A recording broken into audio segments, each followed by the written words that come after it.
Welcome to the 1% Better Recruitment Podcast. I'm your host, Charles Kiriakou. If you are new around here, what you can expect with this podcast is practical tips, strategies, and tactics all around getting you 1% better in recruitment. But it's unlike most recruitment podcasts. We do love to have a little bit of fun on this show. We do share some real interesting, funny stories, war stories, but ultimately everything is all packed with loads of value to help you get 1% better in recruitment. If you are returning to the podcast, make sure that you are following and subscribing on whatever platform it is that you listen or watch this podcast on. Make sure that you're following me on LinkedIn because I post pretty much every day around some tips to help you get better in recruitment, specifically around business development, mindset, that kind of stuff. And also, if you're on TikTok, every single episode, there's clips from the episodes, 30 to 60 second clips that get shot on over to TikTok. So make sure you're following on there.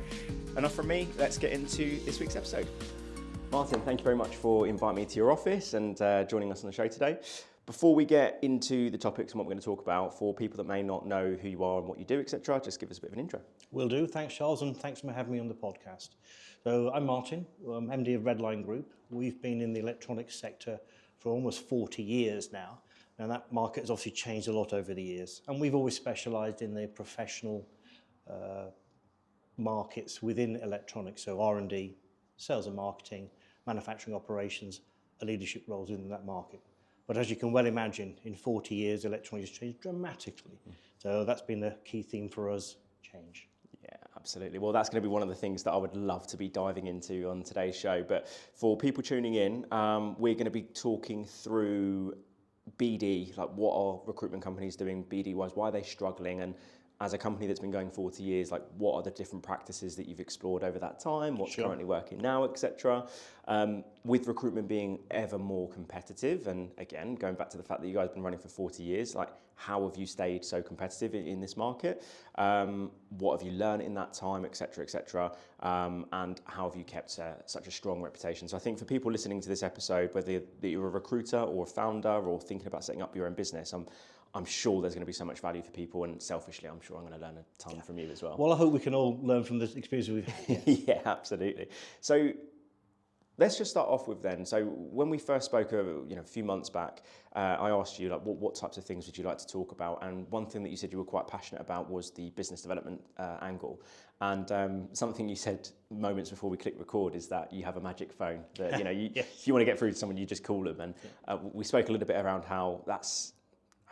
Unfortunately, it's not really much of a thing these days, is it? Like a lot of people, I sound really ridiculous when I say this, but there are so many people that just hide behind the email, the message, and are quite reluctant to get on the phone. Like, why do you think that is?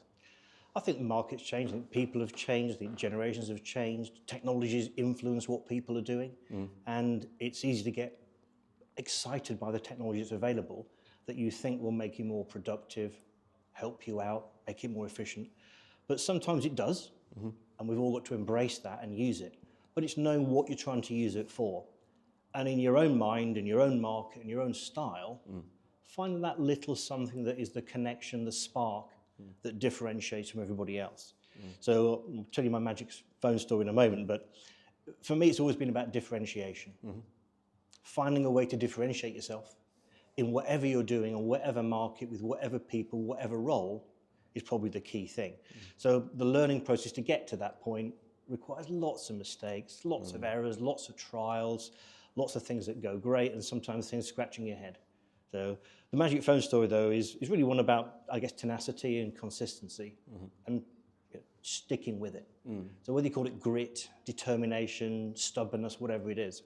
So we used to joke that people say, I can't get hold of X, Y, or Z. Hold on a moment. Let me get my magic phone out. Funnily enough, more times than not, bit of luck as well, but you'd get hold of somebody. So look, there you go, here it is. But it might take you 5, 6, 7 calls. The point is, get it done. So the magic phone is really a little bit of a reminder to people, stay with it, be consistent, be persistent, and we roll that up into a phrase called professional persistence here. Got to keep doing it, but keep doing it the right way. Yeah, professional persistence. I had a guy on the podcast called Fraser who talked a lot about polite persistence as well.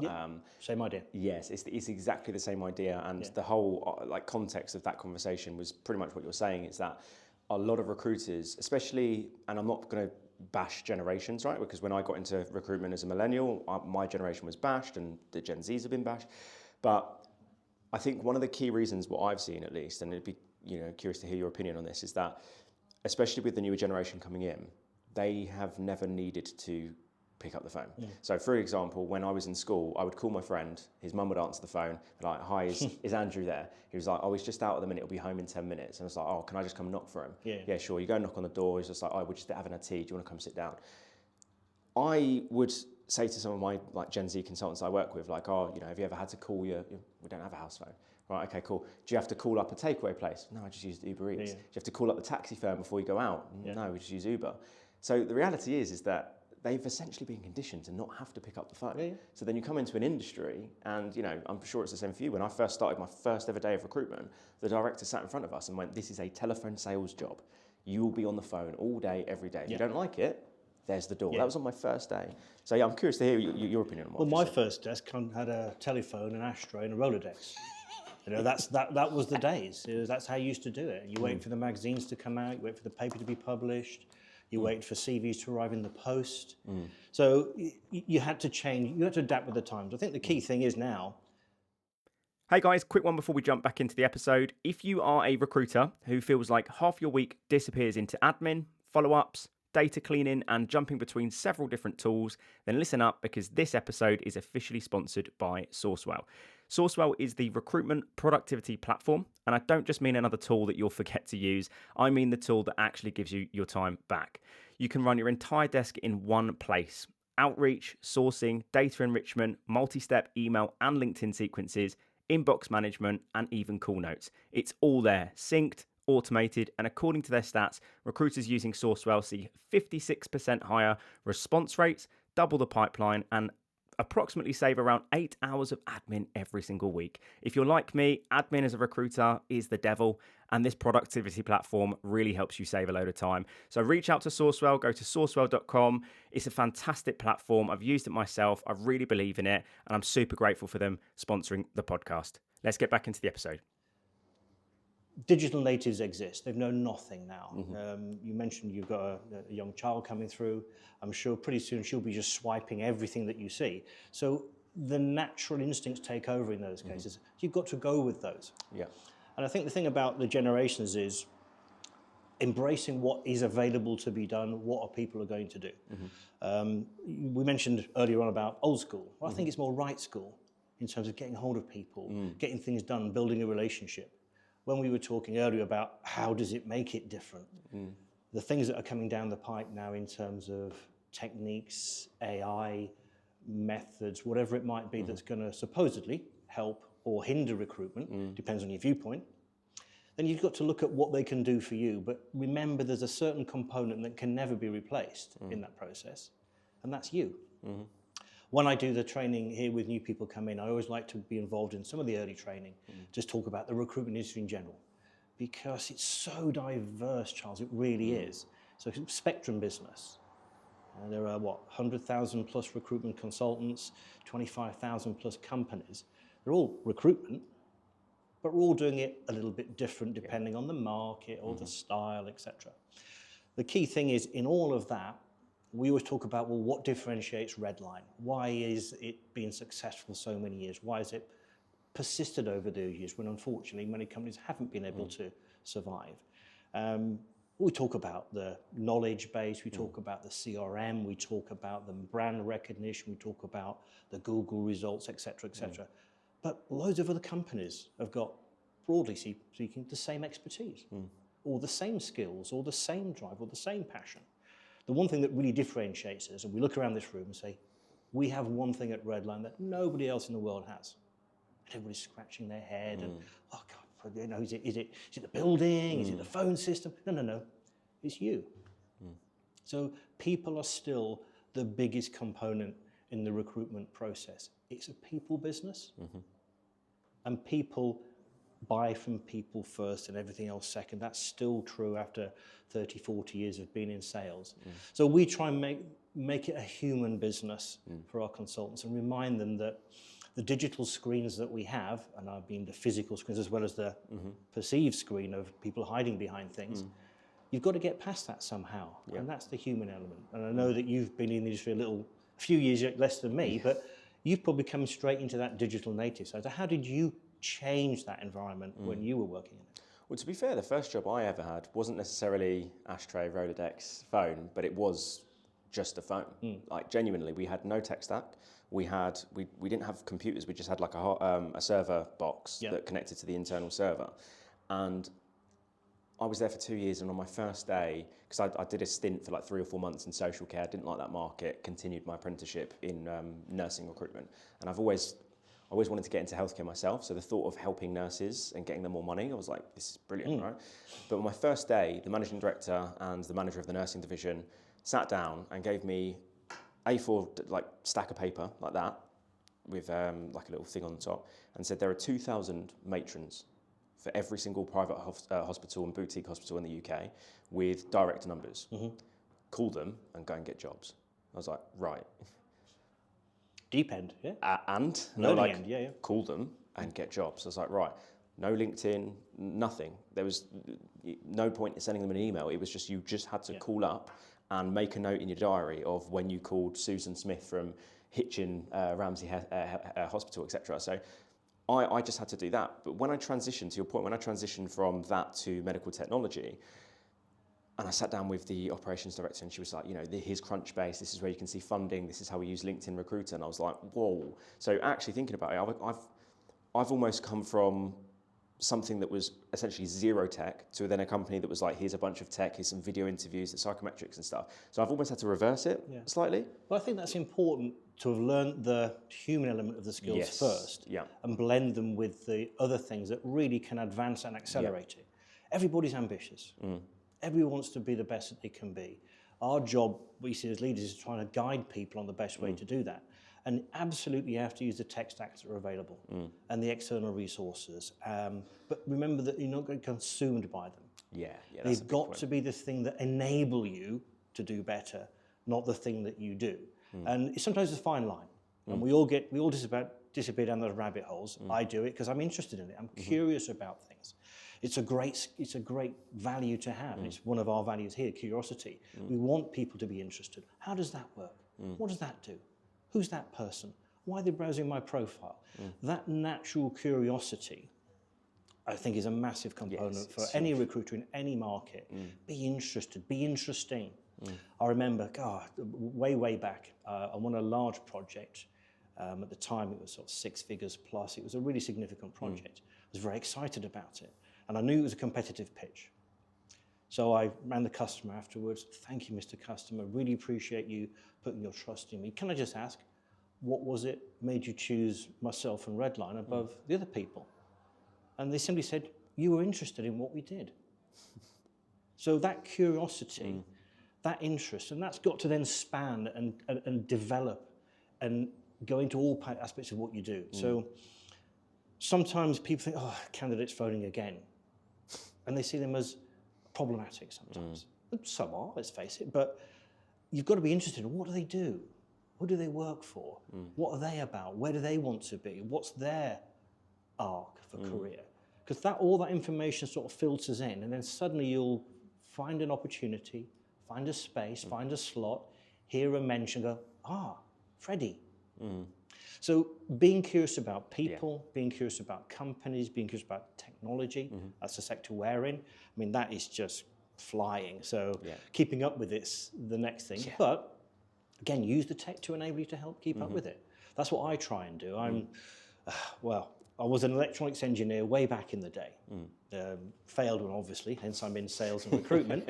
But I'm still interested by that stuff. But it's way, way beyond my technical capability now.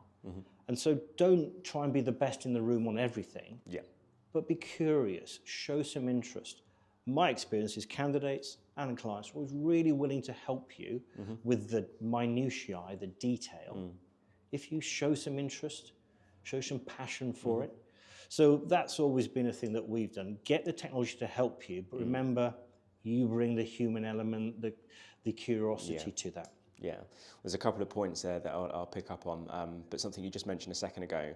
My old boss said something once, and it's stuck with me ever since. I was training in an academy when I was the L&D manager in my last company, and everyone in the room said, I don't feel confident speaking to cybersecurity, like chief information security officers, penetration testers, when I don't know enough about this market. And it was really challenging because I'd never worked in that market. Yeah. I'd never worked in tech. I'd done medical technology, but that was sales, right? So I was like struggling on how to deal with this with the consultants. So one of the CEOs kind of sat in, and obviously he'd been doing it for many, many years, so he knew a lot about the market. But he said this one quote, got up and left, and it changed everyone's mindset, and changed my mindset since that moment, was that you do not need to be an expert in cybersecurity. You need to be an expert of recruiting in cybersecurity. So you need to know the surface layer details, because if you go in and go, oh, what does a penetration tester do when you've been doing it for a year? You are going to look really silly and you're going to lose out. But if you know what it takes to get from that level to senior, to get to manager, what does a good profile look like, what does a good interview process look like, etc., you can add value to the candidates and clients. That's where your value is as a recruiter. And that single quote there just completely changed my mindset. I quite agree. It's the one that we also use as well. Remember, we're bringing a different expertise to the room. Okay? The customer is always the expert in what they're doing. And in a technology market such as we're in, we're recruiting R&D engineers, PhD researchers, graduates, technical sales and marketing professionals in all kinds of really interesting, groundbreaking industries. We're never going to know more than the customers, and we shouldn't aspire or even kid them that we do. But we bring the expertise of understanding how technology markets work, how recruitment works in those sectors, where to find people, what they look like, how they're going to be approached best. Remember, I've always thought that recruitment falls into two parts. And we have this conversation not with clients. We want typically a 45-minute briefing call with the stakeholders, who might be the hiring manager, the HR professionals. The more we can understand what they're doing as a business, first of all, where they're going. Secondly, the role and its responsibilities, not the list of tasks, as they are just things, but why does the job exist?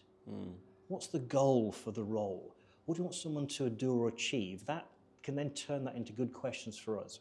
So our first point is understanding so we can identify the right people. Secondly, we've got to attract them. In this particular market, as it's pretty much always been because of the sector we're in, it's always candidate scarce. There's always skill shortages. There are a finite number of FPGA designers or technical sales professionals or operations experts. There just are in the sectors that we're in. Therefore, most of the people that we're going to talk to are probably in a role now, maybe looking, maybe not. So our job is to attract them to whatever we're working on. So the better we're informed, we work really hard to get that information, the better our story about the client, the role, the opportunity, the more chance we've actually got of getting that excellent shortlist with genuine choice for the client. So pitching that to them and then getting them to buy into that partnership and the human aspect of it rather than, okay, here's a job spec. I've had job specs that are 4 lines long and job specs that are 4 pages, and they're all rubbish. Don't worry about that. What do you need someone to actually do? The job description isn't a list of the 10 tasks, you know. There's always one in there you go, oh, okay, be computer literate. That's not really telling me about the job. So we try and change that dynamic there. If you are a recruiter or a recruitment business owner and you are wondering, how do I elevate my skills in recruitment? How do I help my team improve their BD practices?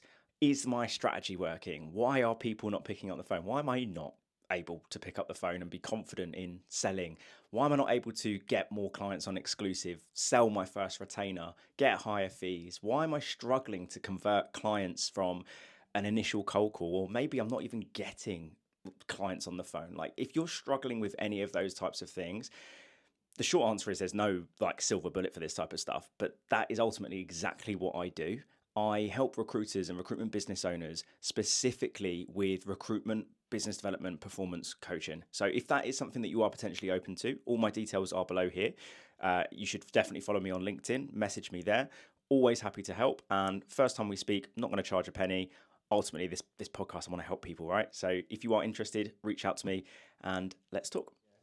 In the tech sector, it's really important to get understanding of what the markets are and the skills. So we have 3 killer questions that I ask everybody to use with candidates and with clients, and they always work. So firstly, what do you do? As in, what do you make, sell, design, build? And they'll give you an answer and you go, okay, yep, Didn't get any of that. Because there's always something new. Yeah, of course.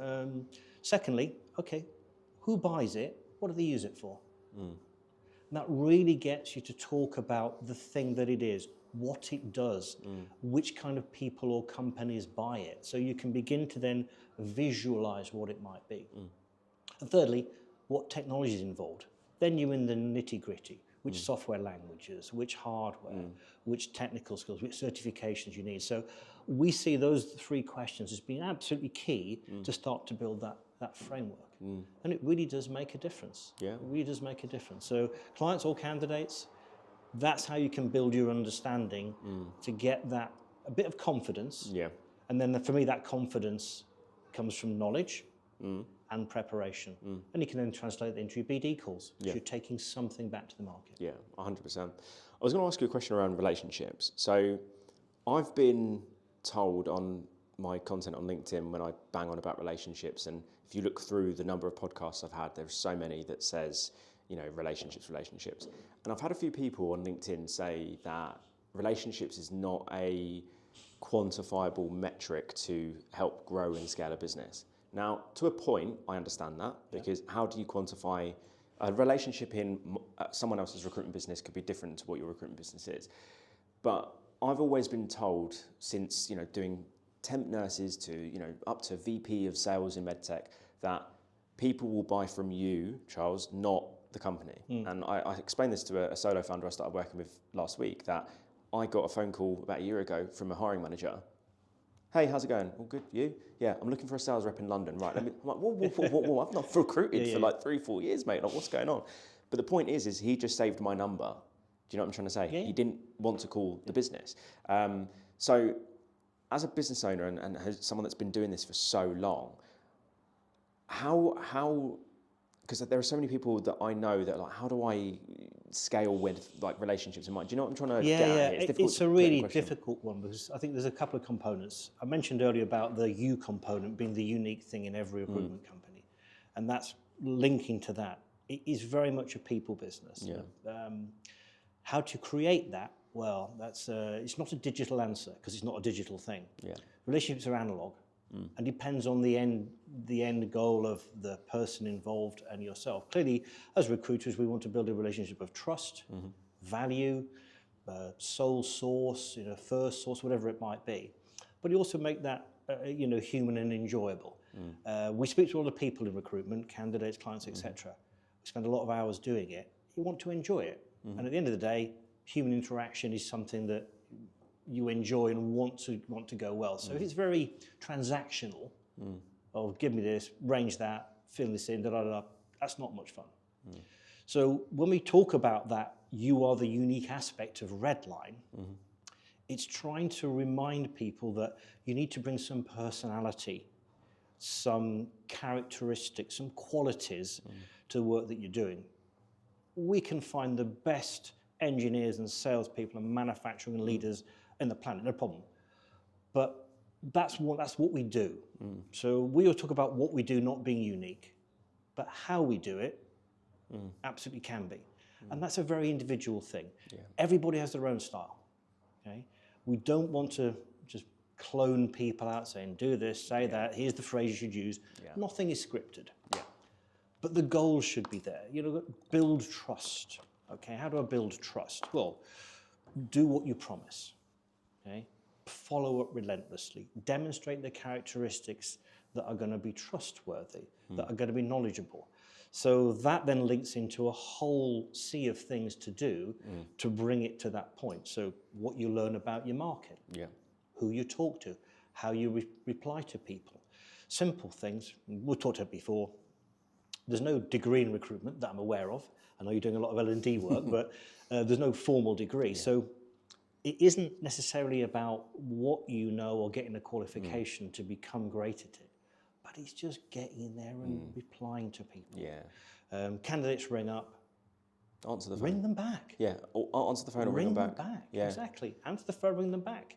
Whether it's good news, bad news, candidates want to know something. They'd rather hear no than nothing. So whether it's just ringing people back, build that profile. One of the things I'm most proud of for the team here is, and we do a weekly roundup, And every week, there's a whole page, every single week, Charles, of comments from candidates and clients. This every single week.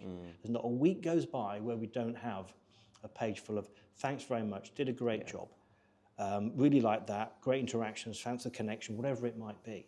But the overwhelming theme that comes out from them is, it was great dealing with a person. Yeah. So encouraging people to find their particular style to achieve their goal. And you do have to bring some personality to it, but it can be yours, it can be unique, it can be different, it doesn't have to be clone-like. There isn't a single answer because it is very, very vague. So how you deal with people is always going to be the first one. Have you got the right basic qualities? Honesty, trustworthy, deliver on your promises, etc., etc. I think that those are all some unreal points. And where you said about not wanting to be that cookie cutter type of business, that's here's our training academy and that you're cogs in the machine, and if you don't work, you don't work.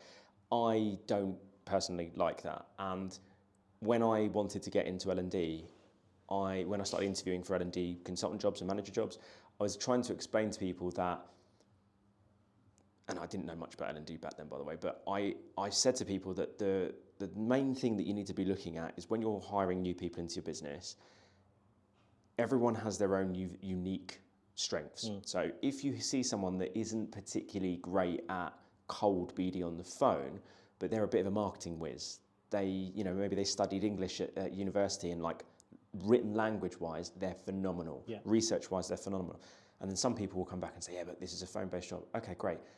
But I've seen some recruiters that don't make very many cold calls, but they're booked calls every single day because of the written stuff. Myself, I was the opposite. Writing an email, I'd sit there going, and this is pre-chat GPT, I'm like, oh, I don't know, My manager's like, that looks crap, it's too long, There's a phone there, let me just call them. Let's have a chat. I'll just call them, and I'm much better like that. So, and I'm, there's so many different aspects, and I'll give you a good example actually. When I joined that company, Projectus, we used to have an L&D consultant come in once a month. She'd just come and sit by your desk. It was more of like a bit of motivation and like G you up type thing. Her name was Pippa. She was lovely, and she sat down next to me one time and got off the call, and she was like, how do you think that went? And I was like, yeah, it was all right. She was like, I just want to give you a bit of advice, Charles, and just an observation.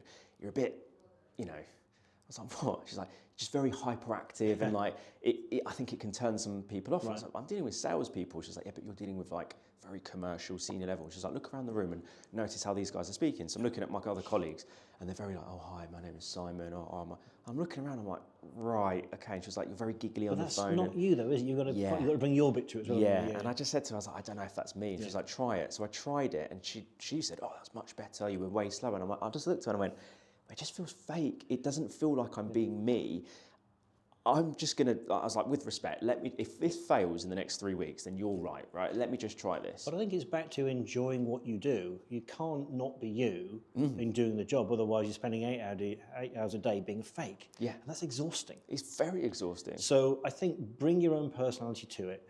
So what we do is the key thing for us, and the way we do certain things, not from a rigorous perspective, but there are, let's say, professional, ethical ways of doing things that produce the best results. Because we've been doing it so long, literally we have data coming out of our ears. Oddly enough, we're not that KPI driven, which is, I know often people use that as a stick to beat people. Oh, it's all KPIs. But what we do know is how many typical things we have to do to get a result in the market we're in, doing it the right way, and we're relentless about optimizing that. So we know things like job fill ratios, interview to offer ratios, acceptance ratios. We know where candidates come from in terms of responses. So we're meticulous about the information, but clever about how we use it rather than just turning it into a KPI number, because it's completely irrelevant. Yeah. We don't measure CVs out. I'm not interested. It's who have you spoken to, what are the things that you've got, and what's the quality of those. But there will be a goal that everybody has to achieve in their particular role. So it's more like a glide path. We're on this way. Okay, you can be a little bit above it, a little bit below it, but if you're in the broad glide path, and again, it's a personality thing. Some of our team are way below certain aspects of that, but the way above in others, the net result is success Yeah. for them in the goals and objectives that they have. So it's fallible in that respect, but we broadly know. So helping people understand the things they have to do to be in that glide path. And then you can really accelerate, change that, make it super effective by bringing your how to do it to that as well. You mentioned earlier about having people in sort of the right jobs and in the right areas. A couple of things that we do here. So first of all, we use a phrase here when we're talking to people, when they've been in a little while and you're beginning to understand their style and their personality, because that's really hard to find at interview, is if you ask a fish to climb a tree, it will fail. Yeah. Find it a pond, Yeah. it's off. So we're always trying to find people's ponds. So you start with an idea in mind of the role and the responsibilities and the goals and objectives. And you go, oh, actually, we can see a pattern here. And whether it's a pattern of positive behavior, great at that, or bit of reluctance to do the other thing, whatever that might be. And then you try and help people identify what their pond is. Yeah. One of the ways that we've tried to help people and help ourselves help people is we use a program called Insights, the colour energies. I don't know, have you heard of that in L&D? The four colour Yeah. Have you done that with many of your other companies? Yeah. Yeah. The first time we ever went through it was so game changing. Our sales directors, was it father-in-law? I can't remember what it was. It was his father-in-law, sorry. Came in and he had a deck of cards with the colours on them. We had no clue what they were. And he said, here's 5 for you, Martin, here's 5 for you, Charles, and then the rest of them are on the table. Now, with the 5 cards that you've got, read them, and if you think that matches your personality, keep it. If it matches whoever else's, go and give it to someone until you've got like 10 cards. By the end, I had probably 8 yellow, 2 red, 1 green, no blue. And this is the people's opinion of you having worked with you, isn't it? Yeah. It's great, so, isn't it? like, me as a recruiter, super dynamic, positive, chatty, distracted, somewhat direct in some aspects, but not really. No detail orientation whatsoever, and then caring. Both the sales director and the managing director, red, like 10 out of 10, red, right? Operations director, green. Yeah. And then a few of the people that worked for me were high blue. And then when he was explaining that blue clashes with yellow, green clashes with red, me and my colleague Oscar, who was my first guy I ever managed, we looked at each other and went, that's why we clash. And the first podcast I ever set up was called Talking MedTech, and I did it with Oscar. And Oscar's motivation was legacy. We went for a whole motivations training session when we were doing leadership training, and everyone's got different motivators, right? My motivator at the time was, I've grown up in a household with no money, so I want to be financially secure. I'm not necessarily materialistic, but I want to have my own house before I'm 30, etc., etc. Oscar didn't care. Money for him, as long as I got beer money, do not care. For him, and he was a musician as well, he wanted to produce content and deliver a service that in years to come, candidates, clients, and people in his network, friends, etc., will look and go, that was really good.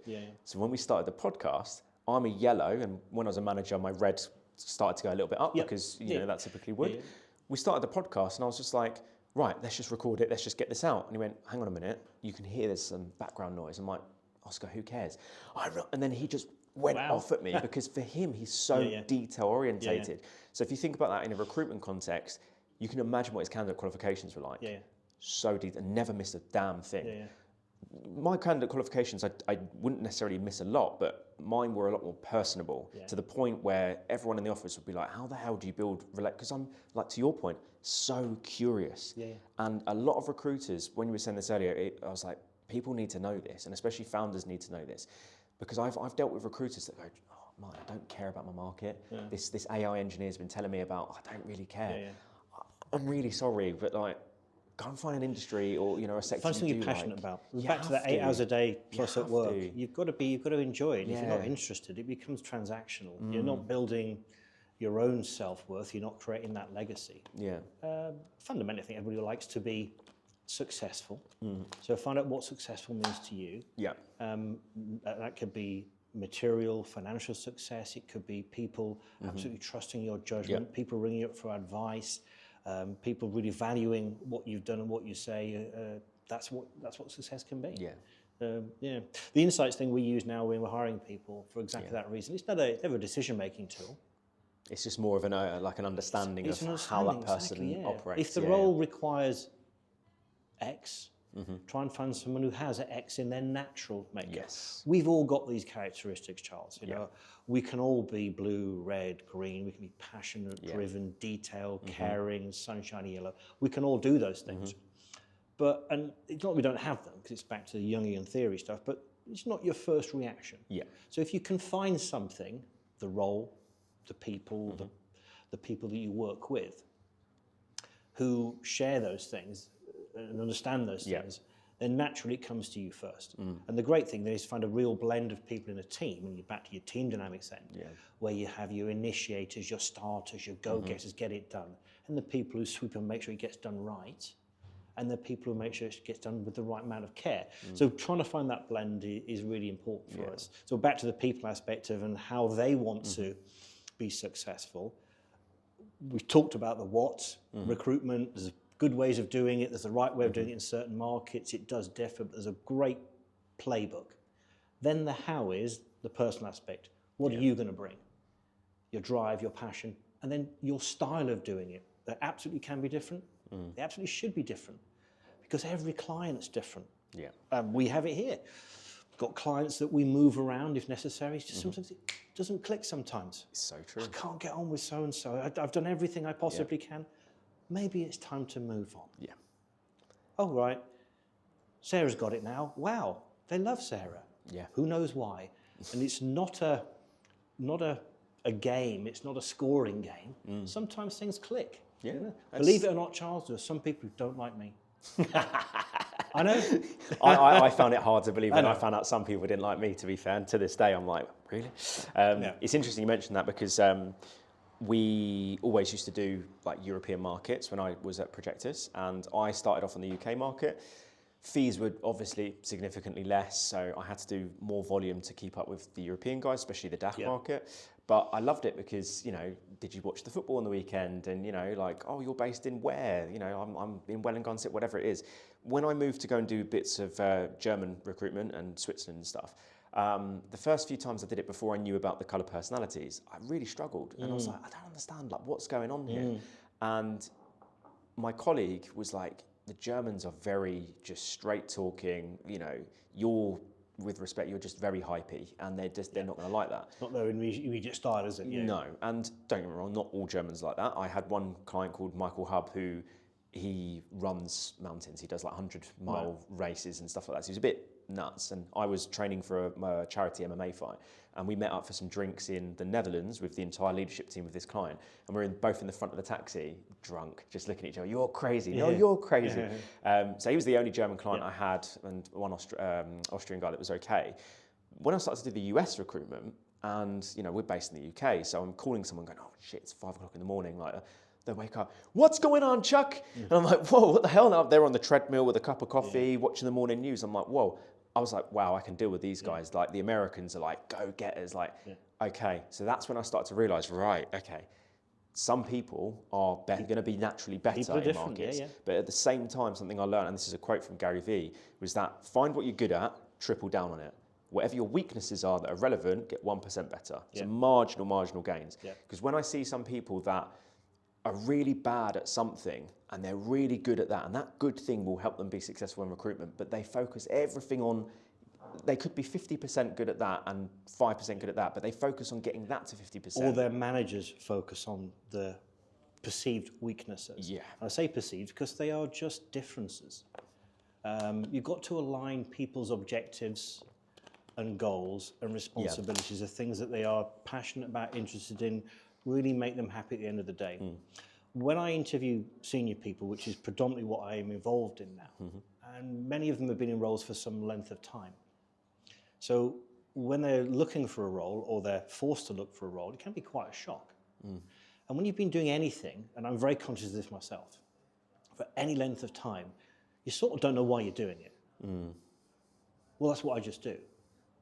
Okay, you don't know what you like about it because you've become somewhat conditioned, okay, and that's, as any leader, anybody in a role they've been in for a long time, that's always a challenge. And when I beat myself up about, frankly, is like, how am I doing something different this week? How am I thinking about that different?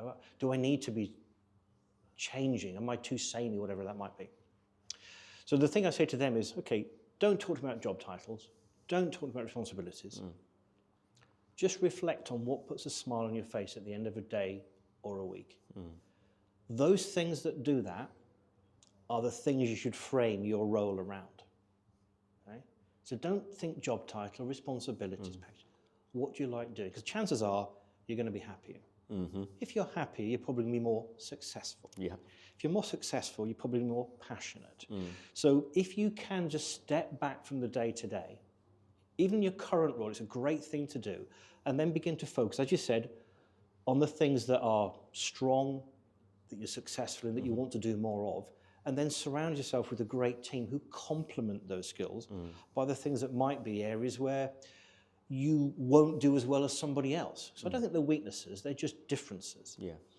If someone is passionate and better at doing something, get them to do more of it, and together the sum of the parts is bigger than it should be. So we're really trying to create that here by having people's responsibilities and goals aligned to not only their personal passions and skills and insights and colour energies, but also what they like doing. Because otherwise you're just trying to get that fish to climb the tree. So that's such a cool way of doing things, and I wish more recruitment businesses done that. By the way, that quote about the fish climbing a tree, I found out about that quote when I was like a teenager, and I knew I had ADHD back then, but never done the diagnosis because I didn't want to be labelled. Yeah. And I remember a teacher saying to me, Charles, if you don't learn to concentrate, you'll never be successful at anything you do in life. And I looked at her and like knowing that I had attention deficit disorder, that's like telling someone that's a paraplegic, if you don't learn to walk, you won't, do you know what I mean? And I turned around in front of the class, I got sent out for this, but I was like, you're telling a fish to climb a tree. She was like, get out of my class. And because I heard that quote and I was so upset about that, but it's so relevant for recruitment to exactly this. And the 1% betters, because those are the things where you can improve, but you also got to recognise that your improvement, even if it's 1 or 2%, is significant. Yeah. And that isn't the end of anything, it's merely the beginning. So focusing on those areas where you can improve in 1 or 2%. And it's not about operations, it's about just the small tweaks. And we all know that those small tweaks do build up. And for me, the 1% better always comes from consistency. Because consistency beats the intensity every time. If you want to be successful long term and build your knowledge, build your success, build your value, build your brand, build your personal, whatever it might be, then consistency is always the key in whatever you do. So whether it's the areas where you want to improve or you want to find complementary skills to do what you do, be consistent in how you do that, with whom you do it, and then relentless focus on the areas where you know you excel, where you know you are top of the game, in the A-list, then really hammer those home with people and exacerbate them. That's the thing to do. Amazing. Well, I think you jumped ahead there and answered the last question I was going to ask you. So there we go. I'm conscious of time because obviously you mentioned that the fire alarm might go off in a couple of minutes. If you could, in the most concise way possible, just in case the alarm does go on, because you've already answered the 1% question, I wanted to ask you very quickly, over the last 40 years, and especially where we are today, when it comes to BD, what are your, 2 to 3 tips for people excelling in business development today? Okay, wow. I don't think I can condense it into necessarily that few, but there's a few key things that I'd always look at. So, confidence.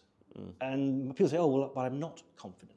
Confidence comes from knowledge and preparation. And we've spoken a few times already in the last 40 minutes about how you can build that knowledge. And you don't have to be the most knowledgeable, but that curiosity and that little bit of extra knowledge goes a long way to making you feel confident. And then preparing. You know, you prepared for this meeting, I prepared for this meeting. You should prepare for all of those conversations to a degree. That will help you feel more confident. So that really starts it. Yeah. Consistency then, consistency of approach. Being relentless about what you're going to focus on, identifying it, really researching it, being curious about it, being interested in it, and then just being relentless with that professional persistence to build those relationships. Yeah. Old sales adage, we all know, if it takes 12 points of contact to secure an order, then you can't stop after the first 6. Yeah. Yeah. Absolutely. If you're not prepared to do the 12, don't do the 1. Bang on.